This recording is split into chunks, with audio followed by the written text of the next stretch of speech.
Well, good morning, good afternoon, good evening, everyone. Welcome to this online seminar of the Central Asia program at the George Washington University, a seminar that this time we are doing in partnership with our colleague from Radio Free Europe, Radio Liberty. And we are here today to discuss President Mirziyoyev's second term in office and what is next for Uzbekistan.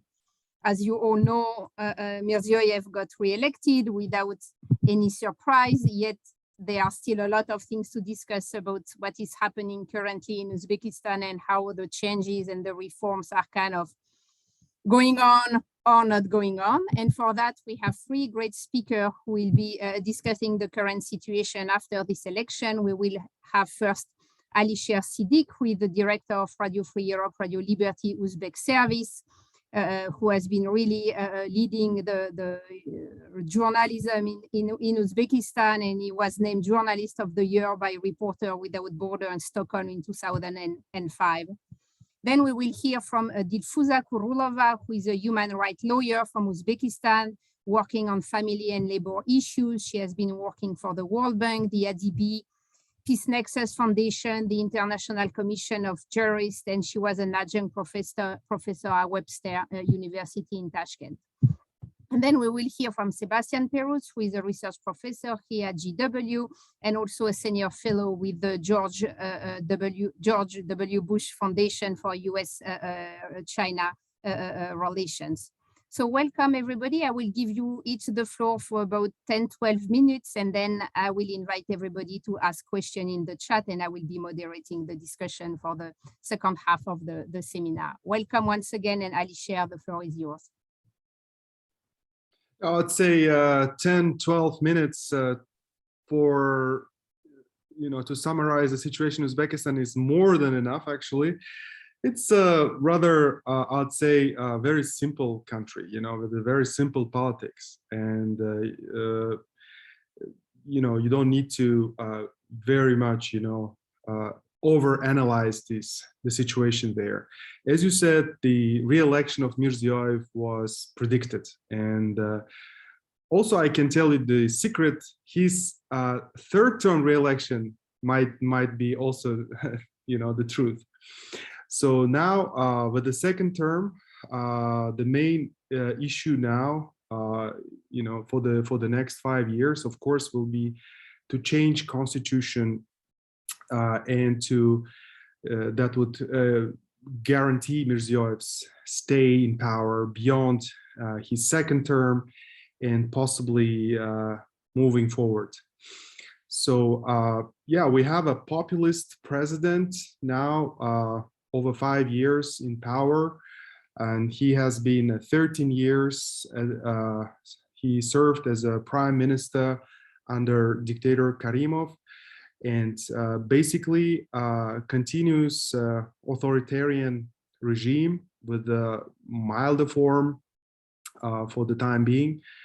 The country has no electoral system, so that would bring someone else to power, or unexpected people, or opposition, or so whatever changes in this country, they definitely never come from elections. So this is a full stop there, no discussion, and that has never been the case. And if I'm proven to be wrong, I'm ready to do anything. So security-wise, it is a very important moment now for Uzbekistan because what we've seen in the neighboring Afghanistan, how situation is changing there with the Taliban coming to power, seizing the power, and how Uzbekistan is trying to reestablish new relations with Afghanistan. Specifically, they're talking to new leadership of Afghanistan. They try to demonstrate their independence in that term, and to have some economic relationship, building their infrastructure, railroads, airport reconstruction, providing Kabul with electricity 24/7. So all of that so far is cost-free for Taliban, which at some point should stop, or some point will change, I think. Yeah, the independence is to demonstrate that independence is very crucial now. So in order to keep some balance between the powers who want to drag Uzbekistan into a new kind of political bloc. So they want to show to Russia that situation is under control. They want to show to the West that they can handle it themselves. So just from the political point of view in this game. Today, Mirziyoyev is in Moscow. This is his first official state visit after re-election. He visited Turkey around 10 days ago, but that was like for a collective gathering of a Turkic state, for the leaders of Turkic state. So now he's in Russia, in Moscow. Is a normal official visit. They're gonna sign around 18 documents that Russian officials say would enhance strategic partnership between Uzbekistan and Russia. Of course, this is just a symbolic thing, but again, they're gonna talk about.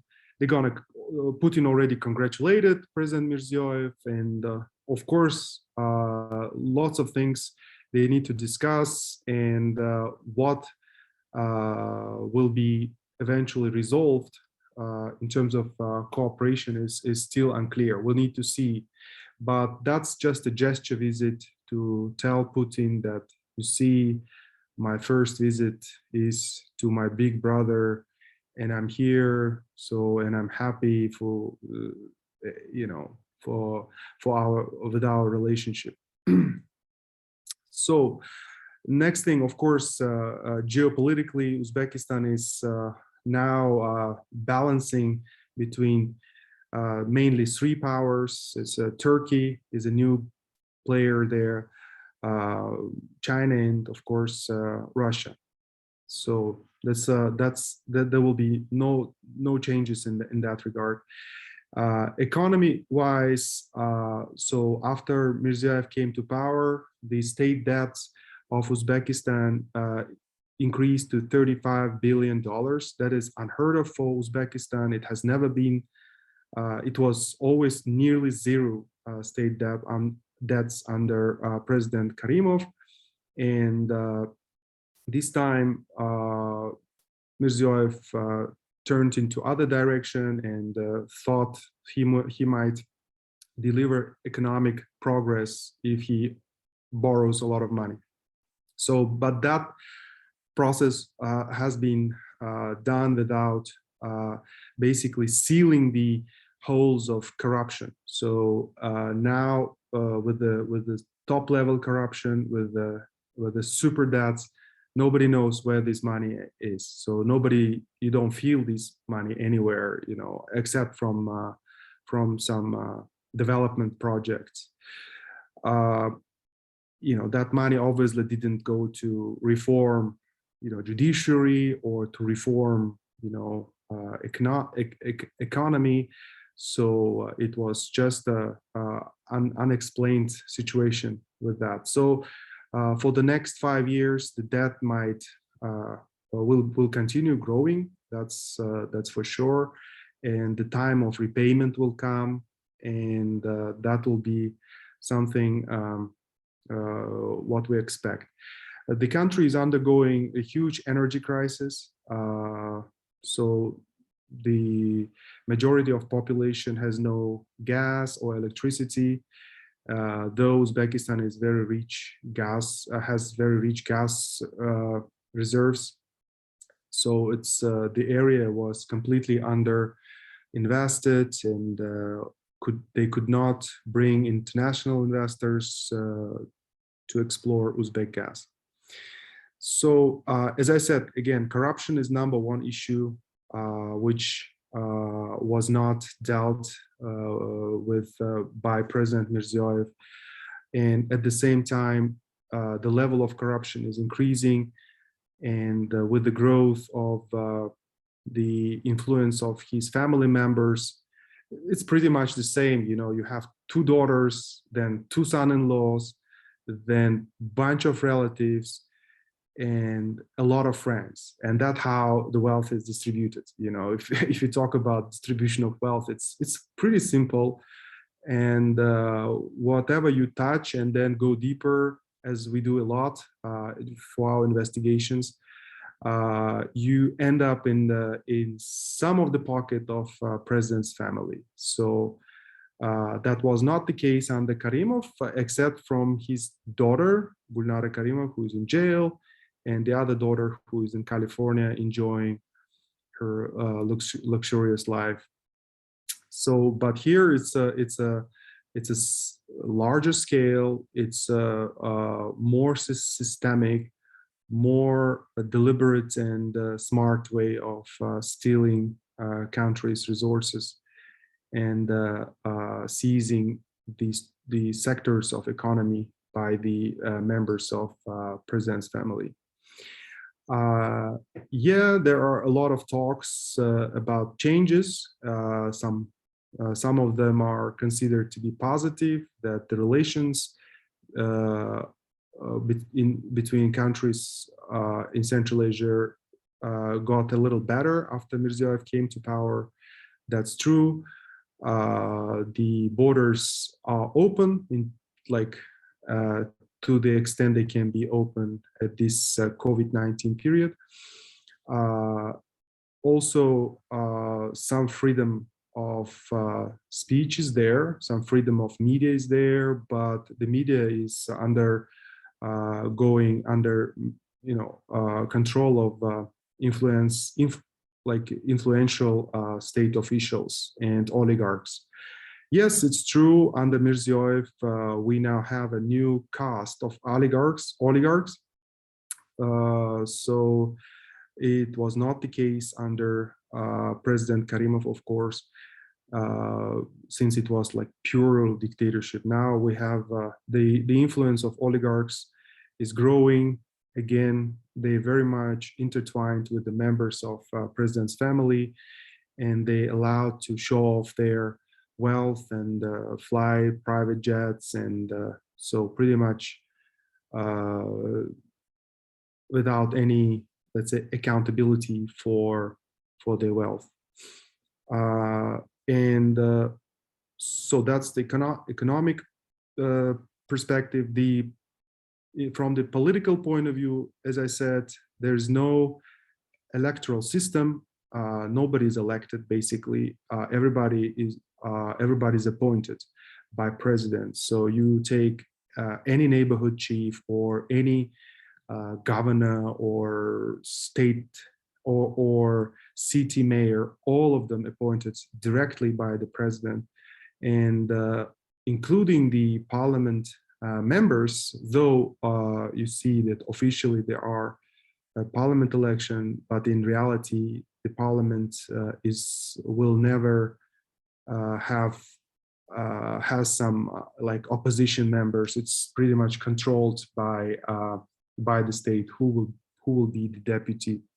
So, and the parliament is basically a crazy printer that just prints every laws that president's administration is bringing down for voting. So politically, no changes, and the elections are a big issue, and Mirziyoyev is acting, playing very populist role.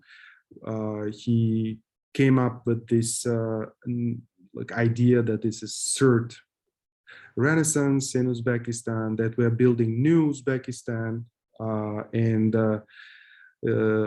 all the elements of craziness come with that. Like, let's say last month they announced about planting trees, like millions of trees, and then everybody should go to plant trees. So very much Turkmen style. All the trees, of course, dried out, and nothing grows there. And if you ask all the teachers to go to plant trees, so creating this new Uzbekistan is the main idea. Many people are getting rich while developing this, let's say, this ideology. So that's generally it. As I said, it's pretty simple country, and so not much else to add at this point. Thank you, Alisher. I think it's my turn, if I may start. And I think from Alisher's point of view, my point of view will be a little bit different. Maybe because I'm living in this country and I see these changes. And as we joke, sometimes it's very funny to see the changes, but unfortunately, sometimes it hurts a lot. So if we look to the, let's say, if we look back to these 5 years of his presidency and his promises and President Mirziyoyev's promises for the next 5 years, I would concentrate my presentation, like my 10 minutes, for maybe mainly 3 sectors that I think is important to discuss, and also to raise these questions that I constantly receive and we constantly talk about and discuss about with experts and my colleagues and my, let's say, professional community.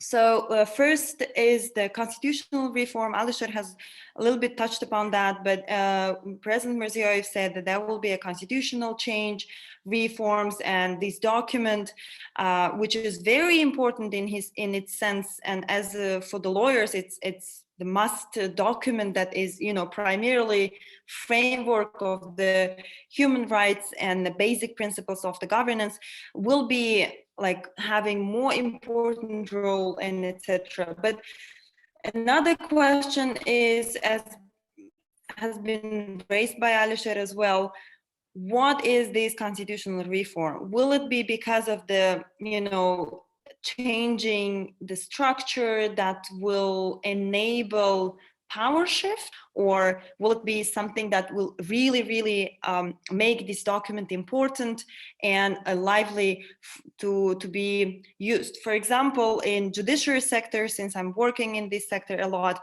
we see that judges unfortunately do not refer to the constitution. I'm not talking about international standards or international law, but for the constitution. For example, if you open any court decision, you will never see the interpretation saying, based on the constitution of the Republic of Uzbekistan, like articles 1, 2, 3, 4, 5, explaining these articles and then making a justification. Unfortunately, it's not even taking the place. So the constitutional reform will be something that I think many of us will be following and looking and seeing what is going to be. Because this year, actually, 2 important constitutional changes happened in Uzbekistan. So one on the judiciary, and another is moving the election dates. As you can see from the constitution, Article 127 and 8, the changing of the constitution in Republic of Uzbekistan has to happen only by 2 means. So one is a referendum, and another is public discussion, and then the parliament has to adopt it. So we didn't have a referendum, definitely, and then there was no very big public discussion so that the Senate would adopt any constitutional change. So that's why I hope these constitutional reforms that President mentioned would be discussed with people, because we have to take an active role. And also, it's not only about the government, but also people, like civil society, will be more open, more demanding, let's say, of these discussions. The second thing is about the civil society. He also mentioned that civil society will be one of the sectors that he would like to concentrate, and this will be one of the areas that he would like to reform.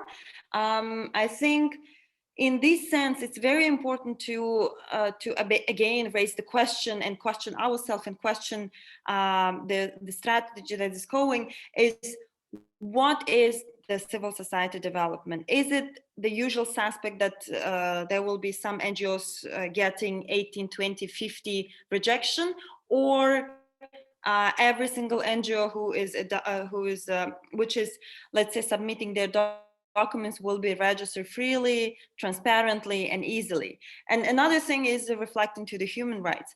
So what is about the human rights? Will it be the thing that international standards, international law will be more lively implemented and let's say used in the judiciary, in the legislation, in the daily life?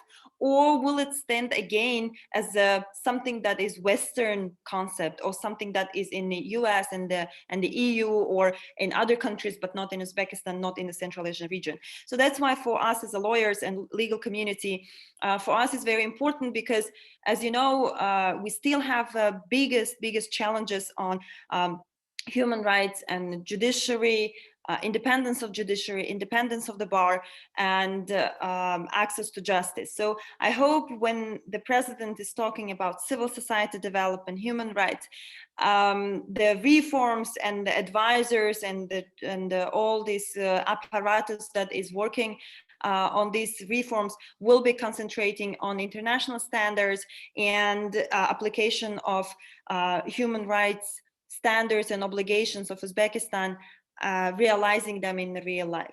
And the third sector, of course, but coming back again a little bit about the human rights, as you know, Uzbekistan having reporting next year in the two committees, UN committees, one on CEDAW, it's women right, and the second is SESCA, economic, social, and cultural right.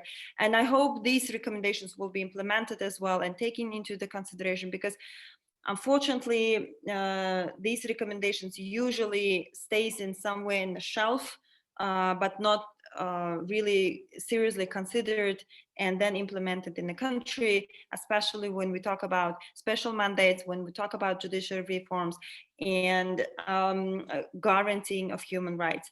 And the third sector is economic reforms. Again, for the 5 years, I think many things have been changed and achieved. One of the things is the liberal economy, the currency exchanges. So we, whoever have been visited Uzbekistan 5 or 7 years ago, you should know that we had the black market where you could go to the bazaar and then exchange your money, because it was not impossible in banks. But now it's very free. We have ATMs. I know for someone it sounds very crazy. I mean, ATM is everywhere for 10 years, but in Uzbekistan, it's something that we came up recently, and we are very much happy. You now have these cards, and easy to issue, easy to get. You have e-services, and then we have these government e-service centers under the Ministry of Justice, which is again beautiful, nice. You can have an access to that, and etc. But of course, it has its own difficulties and challenges. And there is a special ministry against the eradicate the poverty, which is also a big sign of, let's say, acknowledging by the government that poverty is existing in the country. Because usually when we talk about the poverty, no one say like, we are not in India, we are not another country, we are not Africa, so we don't have such poor people, but indeed we did have. So I think creation of this institution or having these special policies, it means like government still, I mean, the president's administration and himself understand that this problem is existing, and then something has to be done. The same goes with the monopolies. So we have the special policy on demonopolization of the sectors, or yet majority of sectors, like big sectors, which is having a bigger revenue and biggest share in GDP, is still under the monopolies, state monopoly, but still there is going to be a process of this demonopolization. Yet another question is going, who will be the owner of the business? Monopolized or private sector owner? Is it the same, again, as we call usual suspect? Are those the same group of people, or will it be accessible and available for general population? Will it be available to investors? will it be safe to these investors to come to Uzbekistan and then have a business without any difficulties, problems, and etc.? So these questions still, and it's not clear yet. It's still under the biggest discussion among experts, among population, among people who are trying to make a business, trying to get an access to justice, trying to make some changes in the country and working hard about that. So I think I finish it here, and we'll be ready to answer any questions you have. Thank you. All right, so I'm obviously the next. I mean, so thank you. I'm going to talk more actually about the elections, and in a way how elections might frame what the political situation in Uzbekistan might be in the coming months or years. I mean, I'm talking about that because actually I was a short-term election observer with the OSCE. So I observed the election day in the region of Namangan in the Fergana Valley. And what I observed and what I'm going to say is actually really in line with a preliminary report that the OSCE published on its website. I just want to specify that I do not speak on behalf of the OSCE. I'm speaking here on my own behalf, of course. I'm not an OSCE staff. I work at GW, as Maren said. So my team partner, actually, and I observed 9 polling stations, and I should say that this was really a peaceful day. I mean, there were no tensions, but there were significant procedural irregularities. So let me mention a few points here that my team partner and I saw. First, the opening procedures was not fulfilled. I mean, no announcement was made on the number of registered voters and on the number of received ballots. Also, the list of voters was displayed on the board at the entrance of the polling station. One point which was particularly noted by observers and which is mentioned actually in the OSCE preliminary report, and which I myself observed, is the lack of proper verification of the identity of voters. So all the polling stations were equipped with computers, which the member of the polling station had to use to check, was supposed to use to check voters' identities, to check if the voters were registered at this station, and especially if they were not registered in another polling station. And in my case, I saw only 2 polling stations out of 9 that I observed where computers were used to verify the identity of voters and the place where they were supposed to vote. And this brings me to another main problem that has been noticed during this election day, which is a long list of added voters who therefore were not registered in the polling station and but still were able to vote. So their names were added, handwritten on a piece of paper without rechecking that voters were registered in another polling stations. And I personally could see at most observed a polling station a list of between, let's say, 30 and 70 names added, but I heard that other observers saw even longer list going beyond 100 names. One of the most concerning points was the counting process, which at the polling station I have observed was opaque. I mean, few procedures were followed. No announcement was made of the number of valid and invalid ballots. I mean, once ballot boxes were opened, then each member of the polling station was individually taking the ballots, sorting them, making stack of ballots per candidate, plus a stack of invalid ballots, but without any check of any other polling station members. So meaning that one could easily put voluntarily or involuntarily a ballot for one candidate in the stack of another candidate. And and then each commission member individually counted the ballots he had piled for each candidate. I saw some ballot stuffing with several bundles of ballots folded together, and I also observed, or rather attempted to observe, the tabulation at the District Electoral Commission, but actually the access for observers was there completely blocked. So in general, and again, in line with what the OSCE preliminary report mentions, this election day was marred by many irregularities. So now, usually the OSCE, after elections, comes out with a series of recommendations, and it offers to work in the country in implementing them. And Uzbekistan actually has a relatively positive record in working with the OSCE on its election laws. Actually, Uzbekistan changed its election laws in 2019. The OSCE made a lot of recommendations that were accepted. So it will be interesting to see if Mirziyoyev agrees to improve its electoral procedure based on the new OSCE recommendation.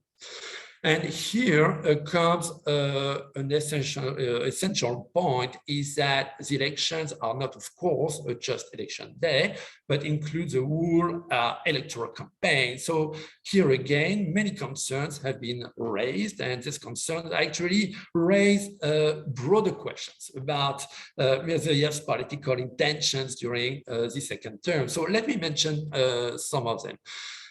First of all, in terms of political opponents. During those elections, clearly there was no real competition. Despite the reforms announced or initiated by Mirziyoyev and certain improvements since Mirziyoyev took office, there was definitely no genuinely pluralistic environment. And there are several restrictions which prevent potential candidates to run in elections. Restrictions, of course, are not specific to Uzbekistan. All countries have restrictions, but in the context of authoritarianism, several of them raise concern as it can be used to prevent the potential real rivals to the incumbent president to run. For example, the right to be elected is reserved for citizens that have resided in the country for at least 10 years prior to the election day, which means that this excludes any exiled opponent. And such criteria are not in line actually with international obligation and with the OSCE standards. The right to run also excludes individual incapacitated by the court, which makes sense to some extent, but which also raises concern in a country where the judiciary system is not independent and remains largely actually under the control of political power. One of the biggest expectations, and which might be in the OSCE recommendation, is allowing the opposition parties to register. And here another element which revises the so-called political opening of Mirziyoyev is requirements for political party registration, which remain complicated, burdensome, and really open to arbitrary application. And actually, we've seen that in 2021, the Ministry of Justice denied registration of both the Social Democratic Party Truth and Progress and the parties of people's interest were due to not meeting the requirements for party registrations.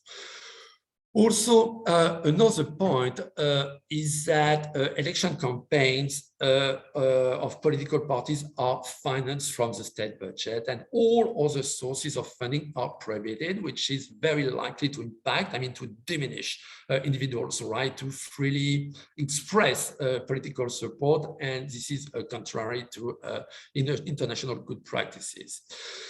So during this election campaign, the so-called plurality by the presence of 5 parties was largely fictitious. Most of the candidates were not really known to the population. There was no direct, real engagement between the candidates. The possibility of debates between the candidates, which is actually provided by the law, was not used. It is true that some candidates highlighted particular aspects of their own programs, but no candidates really challenged or spoke critically about Mirziyoyev's policy. And my next and last point actually is the role of the media in these elections and the role of media actually during Mirziyoyev's second term. I mean, during his first term, yes, there have been some improvements in the media climate. But first, when it comes to the role of the media during the electoral campaign, the ODIHR media monitoring noted a virtual absence of critical reporting about high public officials and candidates. And second, and very importantly, yes, the Constitution provides for freedom of speech and prohibits censorship, but that's the official version. And many restrictions remain, which had an impact on the election campaign and might impact the freedom of press and will impact the freedom of press and expression during Mirziyoyev's second mandate if no significant changes are brought. So overall, I mean, media in Uzbekistan are held legally accountable for published information, including third-party content. And also the December 2020 amendments to the criminal code removed imprisonment as a penalty for defamation and insult. Defamation still remains a criminal offense punishable with fines, corrective labor, or limitation of freedom, contrary again to international standards. And criminal prosecution for defamation and insult of the president has been expanded to online media and social networks. Journalists and bloggers also face penalties for insulting the dignity of citizens and for disseminating false information, including criminal prosecution for spreading panic and for publishing false information about the spread of dangerous infectious disease. So 2 points here. The first one is that this opened large avenues for repression of independent journalists and bloggers. And second, taking into account that the biggest opening of the media has been online, this is concerning, not only regarding how the election campaign has been covered, but also for the freedom of press during this second mandate. So to conclude, I mean, in general, okay, President Mirziyoyev has initiated undeniable political changes. He orders the release, for example, of several prominent Karimov Arab political prisoners and of some dissident journalists. He allowed more open circulation of information in the media. That being said, this election shows that hope for democratization has yet really to fully materialize. I mean, the political, economic, and social reforms initiated since 2017, have demonstrated less, I would say, the new political authorities' willingness for political liberalization that what we could call a modernization of authoritarianism or a moderation of authoritarianism, meaning that policies have consisted of promoting economic development programs and improving social welfare in order to compensate for still a largely undemocratic framework to mitigate people's aspiration for more freedom. So can we hope for more openness after these elections, for example, by opening up more space to civil society, which, as Dilfuza explained, was one of Mirziyoyev's commitments during these elections campaigns? I mean, it's of course difficult to say. I'm not very optimistic. My goal here is by no means, I mean, to accuse Mirziyoyev of wrongdoings, but the 2021 elections are not the first elections under Mirziyoyev's presidency. So what I said today reflects what already happened with the conduct of parliamentary elections in 2019, which the OSCE concluded, and I quote, did not yet demonstrate genuine competition and full respect of election day procedures. And the OSCE insisted on the lack of the ongoing lack, of real opposition political parties inside the country. So the question is the political history of Uzbekistan repeating itself? Let's see. I mean, Mirziyoyev spoke, of possible constitution reform. Dilfuza and Aisha mentioned that. I'm really curious to see what is going to be in this new constitution. Real democratic changes or one more manipulation to allow the incumbent president to run for office, as his predecessor Karimov had done. So let's see. And I guess I'm going to stop here. Thank you so much, Alisher, Dilfuza, and Sebastian, for your great presentation. There are several questions already in the chat. We have about 20 minutes for them. Let me take several of them and give you the floor back, and I invite you also to address the one that's really you think are the most important for you. Our colleague Gavin Helf has what I think it was also one of the questions I wanted to ask you about this Alisher Kadyrov and this kind of populist anti-Russian campaign platform that was something new emerging for the Uzbek political landscape. And so would be interesting to have your impression on why the regime allowed this kind of populist anti-Russian campaign emerging. It's all over the visible in other countries like Kyrgyzstan and Kazakhstan. So that's interesting to see what it means for the regime to allow this kind of narrative to spread. Another question on the role of social media and how they have been political discussion have been going on social media. Other question, I'm just trying to take several of them differently to give you the floor back. About one question specifically, maybe for Dilfuza, about mobile banking, telecommunication in general. How do people can perform a lot of kind of everyday activities through their cell phones, and what should be the key recommendation coming from the OSCE for the forthcoming 2024 parliamentary election in Uzbekistan? So I give you the floor back, maybe in the order you speak, Alisher first, then Dilfuza, then Sebastian, and then we can probably do a second round of questions. Yeah, first about Alisher Kadyrov. He was dubbed as Uzbekistan's Zhirinovsky. Yeah, but in a way, he was blamed for being anti-Russian, which is not totally true. It is not possible to be anti-Russian under President Mirziyoyev.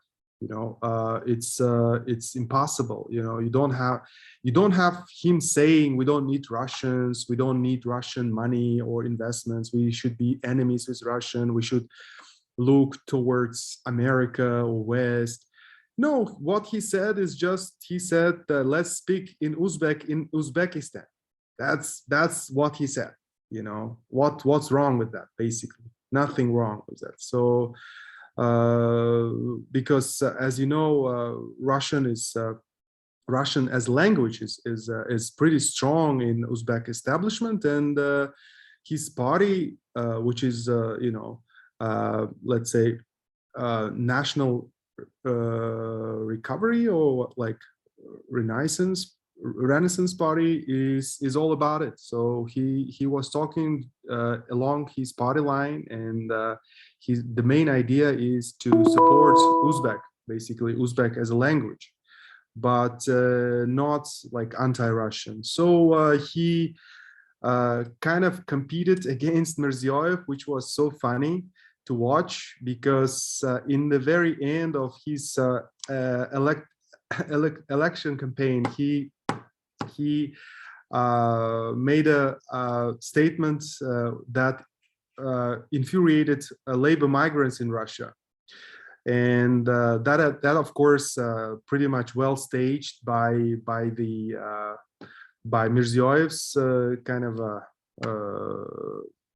advisors to advise him to basically kind of derail his political campaign, and he gave this opportunity to Mirziyoyev then to speak out in defense of labor migrants in Russia. So it's a game, and it's so obvious. It's for school children, yeah. So this kind of type of game.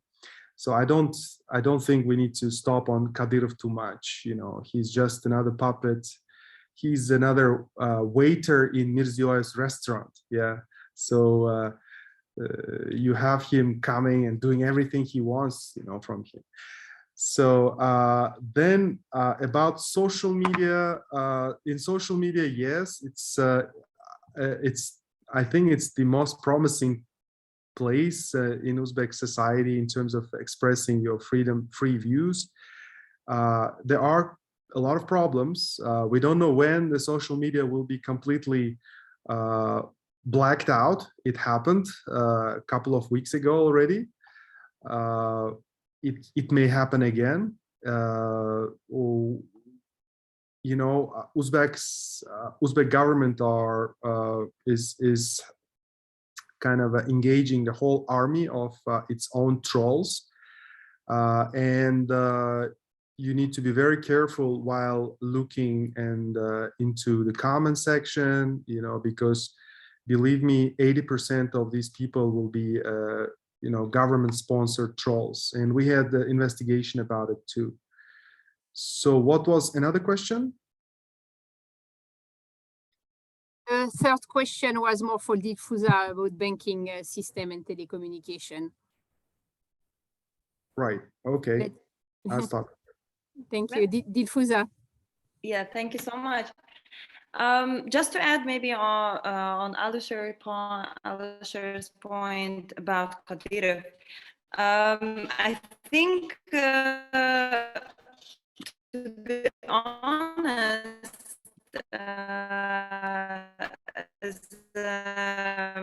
as a small expert community, we thought that Kadyrov will have a lot of voters, and he will have, maybe results will be higher because there are so many followers of him.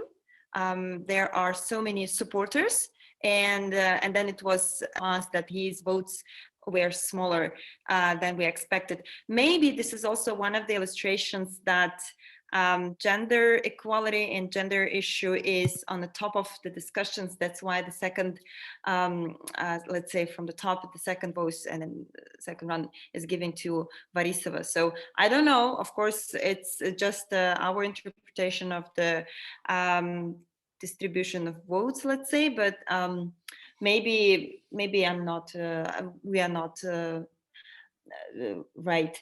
About the question, thank you so much. So actually, everyone, of course, in the big cities do have smartphones, but of course in rural regions, rural areas, remote areas, majority of people do not have smartphones. So many people, maybe 80%, already have any kind of cell phones, and this dial-up phones is not operational anymore. So with any phone, not even a smartphone, but just a simple mobile phones, you can have an access to your bank account. So not bank account, but the cards. So interestingly, in Uzbekistan, the card itself and bank account is something separate. So it's not connected to each other. So you can have access to your card. So you dial up with the special, let's say, SMS, and then you can receive how much money you have. You can pay actually your bills, electricity, and etc. There's also special ATMs in big cities where you can also dial up your I don't know, numbers and then pay the bills. Another thing is, of course, access to cell phones, mobiles, and etc., especially for women. There's the Institute for War and Peace and Kabar Asia. So they did in 2019, if I'm not mistaken, or maybe 20, a beautiful research on how people consume social media and advertisements on media and etc. And the results showed that many women in Uzbekistan, especially in rural areas, they do not have a smartphone, so do not have access to these services, because usually they are cut from the using phones, using social media, and etc. I think I'm just a little bit touching the next another question on the chat on the gender-based violence and the woman role. So women are basically not using these services because they simply do not have a smartphones, and unfortunately in regions they are just cut off from these services. But in general, economically, banking, e-banking is working perfectly fine. Of course, it's not the same as in the US, for instance, or in the more developed countries, but yet you have at least numbers where you can reach the bank, so you don't necessarily have to go to these banks and demand the services. And also you can have an e-banking system. And for the businesses, actually, it's very easy. So you don't have to even send a report to tax offices or statistics offices or any government officials, where you can just have an e-key, e-signature, like we call it, and it's given from the tax office. And then you can have an access to your single e-governance system, where you can request any services, you can pay through your mobile sitting at home, and then receive your services, send your reports, declarations, whatever you think is needed for the business. And as an individual entrepreneur or a simple citizen, a little bit advanced user of internet, then you can have access to that. Thank you. Yes, maybe just a quick point on the first question of Gavin. I mean, I think I would agree with Alicia. I don't really see Uzbekistan as an anti-Russian country. Yeah, so I mean, Uzbekistan and Russia have now pretty good relations. I mean, there are some official criticisms actually formulated on Russia, but well, why? I mean, Russia is actually Uzbekistan, sorry, is under kind of strong Russian pressure to increase its relation with Russia, to rejoin the CSTO or to join the EU. I mean, in a way, to be closer to Russia. And I would see, in a way, this criticism as a way to say that, okay, we have good relations with you, but also we are not going to follow everything that you want us to do and say. We're going to have a balanced relations. Yes, we're going to have good relations with you, but we're going to have relations, also good relations with plenty of other partners, so including China, of course, but also including Western partners. And we have really seen that a strong effort, I guess, of Mirziyoyev really to balance his economic and political relations with a lot of other countries. So I think that really these criticisms, which we see sometimes on Russia, is part of this kind of strategy. I mean, this is my feeling. Wonderful, thank you. There are a lot of questions arriving, in fact, in terms of potential evolution of Uzbekistan foreign policy, given the change of the situation in Afghanistan, for example. So if you could comment globally on, and Sebastian already began on that, on the evolving relationship to Russia, the role that Uzbekistan would like to play in the region, not only the 5 post-Soviet Central Asian states, but with Afghanistan, and also the presidency of the Shanghai Cooperation Organization, very briefly. And then if we can fit that, a small question, but an important one for Dilfuza, regarding sexual harassment and domestic violence. If you could comment on that, because that has been something really important for the region. So maybe briefly on the international aspect, and then Dilfuza will conclude on the the gender aspect. Sebastian or Alisher on the international and regional foreign policy of Uzbekistan. Alisher.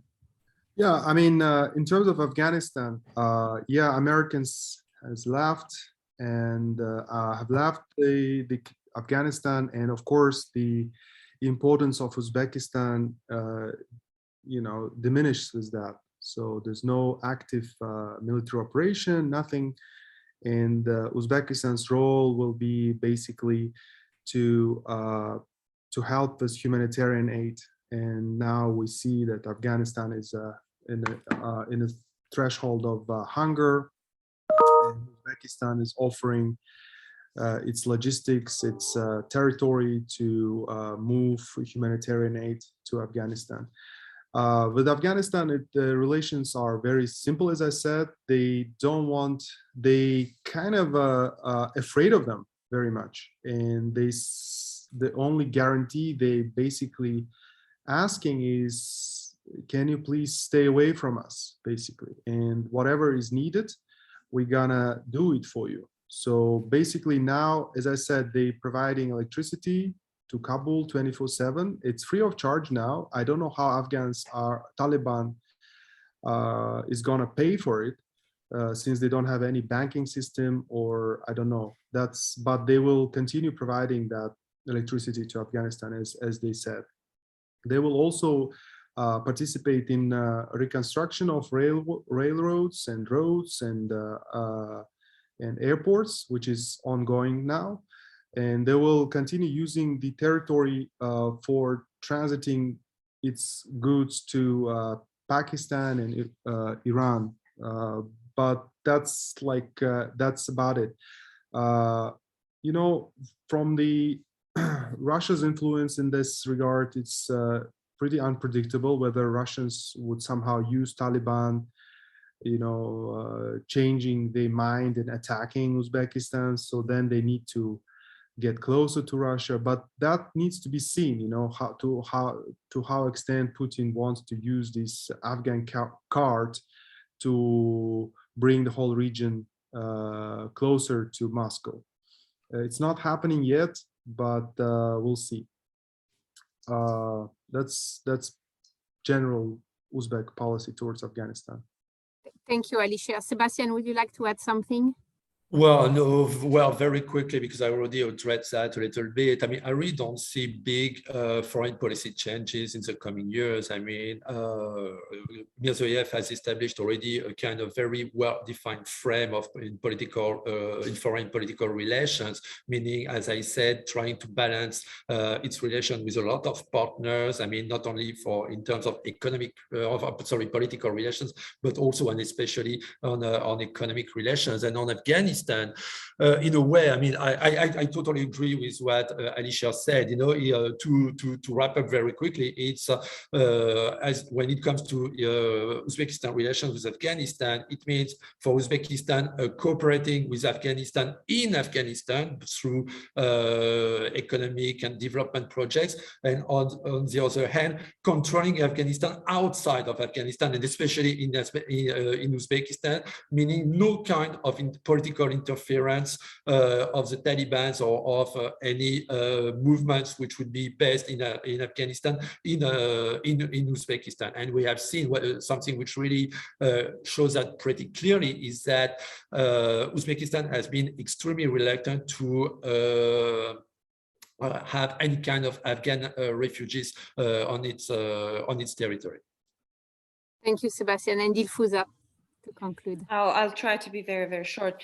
Of course, we see that government organizations, especially ministries and law enforcement, is aware of the gender policy in Uzbekistan. However, the long-standing traditional attitude and this masculine society, I think this is the key things why it doesn't go away, it doesn't go forward. So, for example, there should be one document, a research that has been conducted by me and my friend Nazima Davletova on legislation analysis of gender-based violence and gender equality in Uzbekistan. It's conducted by ACTED, and we wrote this document, but ACTED has to publish it, so we are still waiting for that. And more deeper analysis you can read there. But for the question, answer one is yes, government organizations still reluctant, unfortunately, and still yet if Madame Narbayeva or Saida Mirziyoyev or someone at the highest level will not raise the case, then the government organizations, especially law enforcement, would not take up until the court. And reaching the court and seeking for access for justice, it's really, really complicated for the victims of the domestic violence, for the harassment, sexual harassment, and especially harassment at work and harassment at streets. So in public spaces, I think it has to be changed, but how we can change is only if we start talking about it, we start demanding about, we start loudly speaking and raising these questions. Otherwise, it would never go back. And first enemy for femme activists, I think, these women themselves, because in Uzbekistan, in Central Asia, I know about Nimalchi Uz project. We are in close cooperation with them. I'm in close cooperation with Irina Matvienko, and fully support this project. I think without this kind of initiatives, these questions would never been raised until so high level. But the question is that why I'm telling about women, because in our region, it's very difficult when you as a girl grown up from the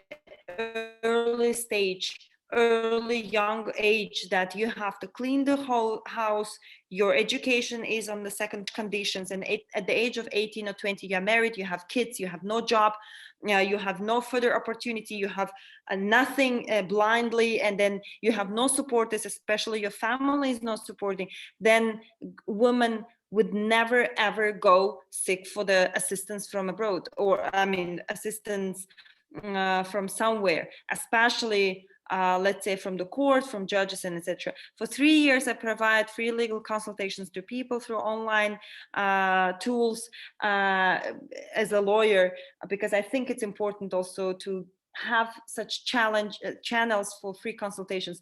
And I should admit, the majority of my cases I receive is only about domestic violence, abuse of partners, divorces, childcare, property divisions, and etc. So unfortunately, they say we don't have money. So what I had to do is always searching for lawyers who can actually take licensed lawyers, take up the case for free of charge, write the documents, and then go to the court.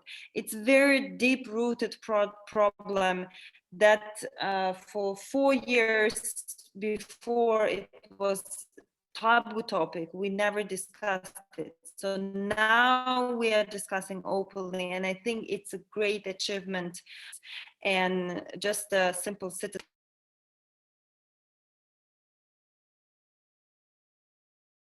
Yeah, thank you so much, Dilfuda. Thank you, the three of you. There are already questions continuing to come in the chat, but unfortunately, we are running out of time. But I invite you to be in touch with our three speakers individually offline. And I wanted to thank everybody for commenting, bringing information from the field, giving us the perspective on how things are going on the ground. That was really excellent, and also give us a lot of nuances on the way things are happening on the ground. So I wanted to thank our three speakers and everybody in the room for this very lively discussion, and we hope to meet you very soon for other events on Uzbekistan and on the whole region. Thank you so much. Be all safe. Bye-bye.